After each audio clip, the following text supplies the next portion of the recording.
nila. Papiraw, Nay? Wow. Kaligato. Kita nga di oy. Ang kaliwa. Ay. Tara. Waray na. Napasin. Waray na.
Our Miss Flawless for tonight is candidate number 2, Asha Tejada.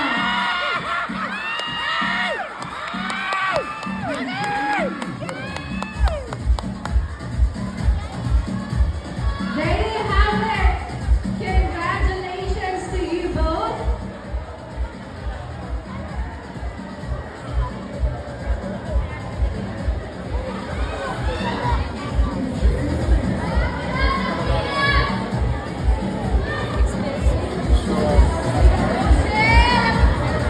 There you have it. Once again, presenting our Mr. and Miss Flawless. Thank you so much, Honorable Nilo Arca, our sponsor.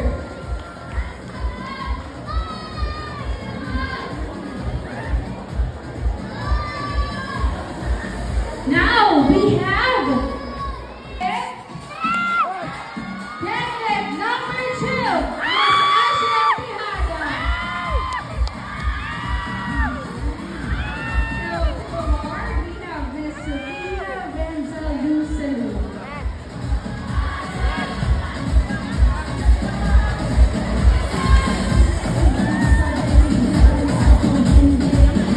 There you have it. Congratulations, candidate number 2.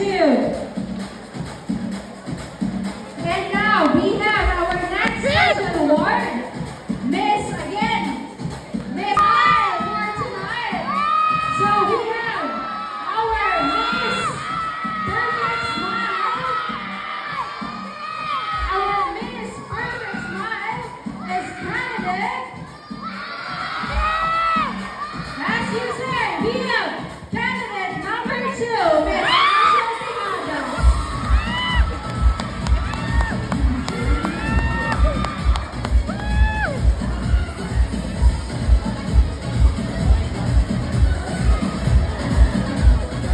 Okay mo, no? Product lang mo, no? Record pa.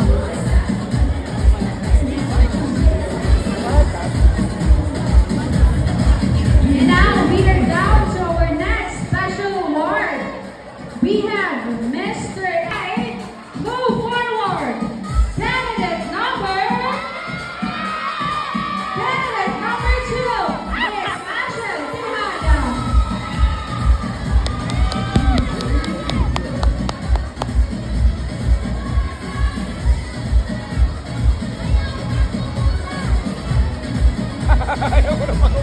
Nay, ay ko na pag-upusan na eh.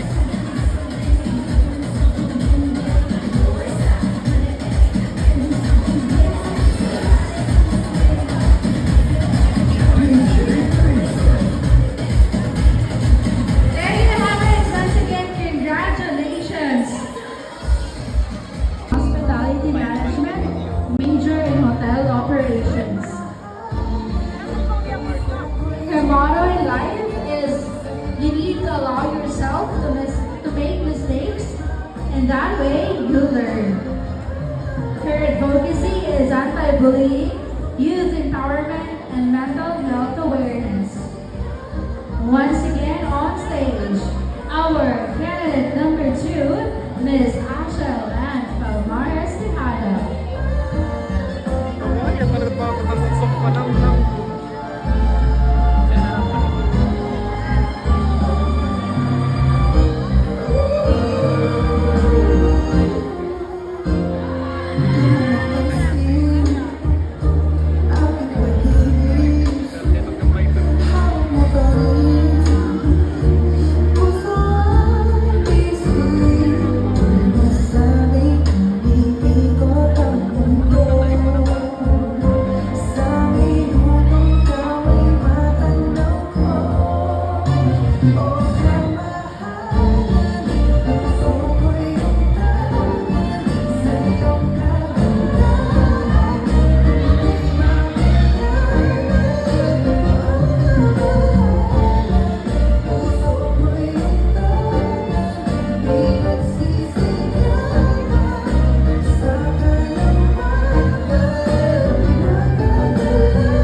Judge number 4.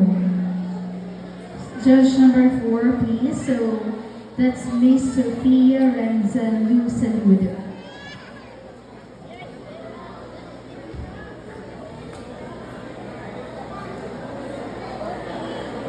Question number 3. So,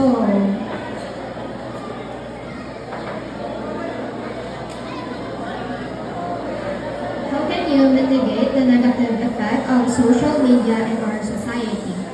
Again, how can you mitigate the negative effect of social media in our society? Good evening, ladies and gentlemen. I believe that using social media is not that bad, though it has a good impact to each and every one of us, especially the youth. We can use it in our studies by searching our homeworks and searching the things that we need to search for our school. But we have to think also that it has a negative effect.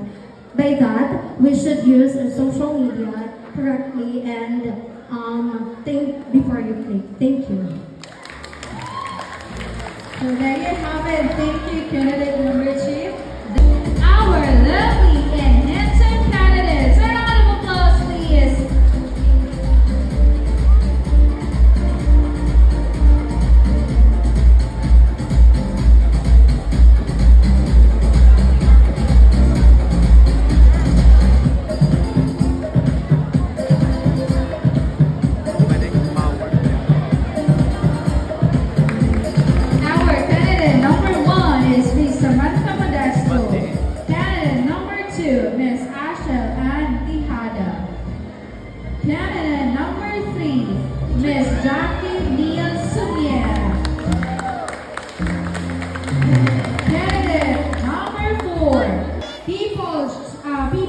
Choice Award. We have, with a total of 675 shares on Facebook, we have candidate number 2, Miss Ashel Antihada.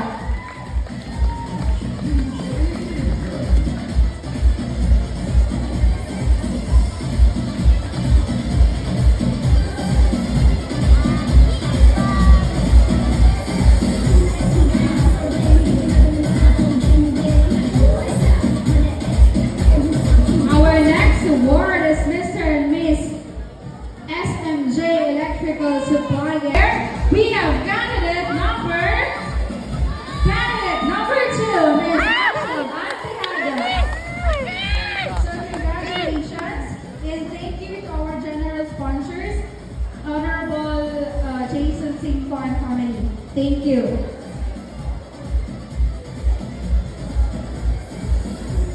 And now our next special award is Mr. and Miss Photogenic. Our Mr. Photogenic. There you have it. Candidate number 5. Mr. Bill So to give the sash, let me call on stage our judge number 4, Miss Sophia Denzel Busel. And for the male-female category, our best and evening gown is candidate number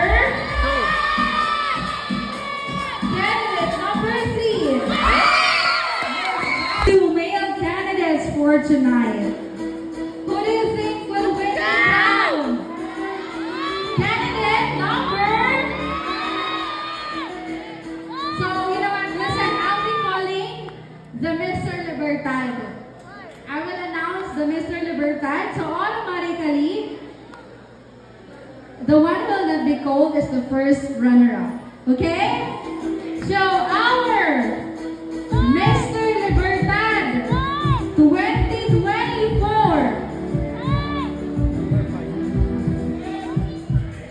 with an average score of 89.22%. Our first runner-up is an average of 88.72%. So it's just a matter of 1 something percent. So our Mr. Libertad 2024 is no other than candidate number. Louder, I cannot hear you. Candidate number. Our Mr. Libertad is no other than candidate number. It's candidate number 5, Mr. Mel Trevino. So automatically, our first runner-up is Mr. Gwen Paul Abejo. So to award the sash to our first runner-up, we have Sir Tyron Barbosa. So congratulations, Mr. Gwen Paul Abejo, on the crown. So, tagal tayo na kusog na pakpakan ako. Newly crowned Mr. Libertad 2024.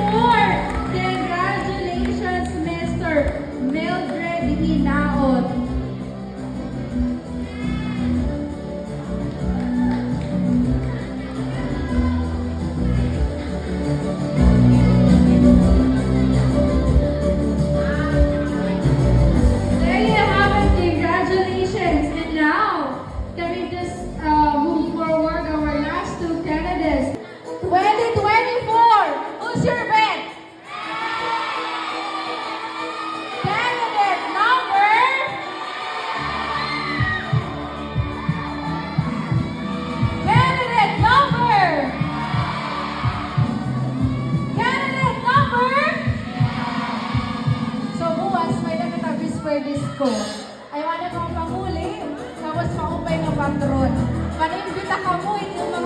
cake. Mobile na ka mo mag-smile-smile yan ha. Pagpatron, di na yung sisinit yung message. Balitaw, our Miss Libertad 2024 is no other than candidate number. We have our new Miss Libertad 2024 is candidate number 3, Miss Fanny Mirsuter. And our first runner-up is Miss Asha Ann Tejada. Please move forward first. Forward. We have Miss Sophia. Congratulations! Candidates, please stay there for we'll have a photo opportunity with the whole group.